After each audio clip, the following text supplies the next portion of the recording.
నా పేరు సురేష్ కుమార్, తూర్పుగోదావరి జిల్లా రాజనగర్ నియోజకవర్గం, మా శ్రీరంగపట్నం. ఈసారి మేము ఎప్పటి నుంచో టీడీపీ ప్రజలకు సపోర్ట్ చేస్తాము.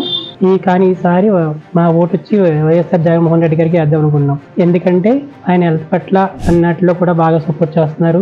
ఆరోగ్యశ్రీ కానీ మా అమ్మఒడి కానీ విన్నట్టు బాగా చేస్తున్నాడు. అందుకని ఈసారి కంపల్సరీ వైఎస్ జగన్మోహన్ రెడ్డి గారికి మా ఫ్యామిలీ మొత్తం వేద్దాం. నా పేరు కొల్పిల్ కాశీరావు, కాకినాడ రూరల్ నుంచి మాట్లాడుతున్నాను. లోకల్ కూడా మాది. మేము టీడీపీలో ఉండేవాళ్ళం గతంలోనే. టీడీపీ నుంచి కూడా వైసీపీ రాన కారణం ఏంటంటే జగన్ గారి పథకాలు అయితే మాత్రం ఓటు వేసినోడు కూడా అందరికీ చేరదీయాలన్న ఒక సంకల్పన ప్రజలందరికీ నచ్చింది. దానివల్ల మేము ఇంకా జగన్ గారి కూడా ఉండాలని మేము అనుకున్నాము. ఎందుకంటే మేము పక్క టీడీపీ ఎందుకు మారేమంటే జగన్ గారి పథకాలు నచ్చే. నేను ఫిషర్మెన్ అయినా కూడా నాకు అమ్మ కూడా వస్తుంది, రైతు భరోసా వస్తుంది, ఆయిల్ ఇచ్చే సబ్సిడీ 9% నుంచి 3,000 రూపాయలు నెలకే. అంటే సంవత్సరం ఎవరికి లెక్కేసుకున్నా సరే 18,000 రూపాయలు అది వస్తుంది. అంటే ఇన్ని పథకాలు చేసిన తర్వాత కూడా ఆయనకు ఓటు అయిపోతాయి జనాలు.